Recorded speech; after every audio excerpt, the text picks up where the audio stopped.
समस्त जगतां मधुकैटभारे वक्षो विहारिणि मनोहर दिव्यमूर्ते श्री स्वामी निश्चित जनप्रिय दानशीले श्रीवेङ्कटेश दयिते तव सुप्रभातम्।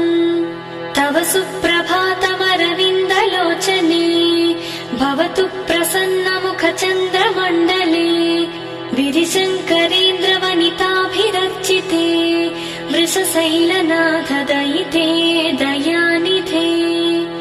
अत्र्यादिसप्तर्षयः समुपास्य सन्ध्याम् आकाशसिन्धुकमलानि मनोहराणि आदाय पादयुगमर्चयितुम् प्रपन्नाः शेषाद्रिशेखर विभो तव सुप्रभातम्।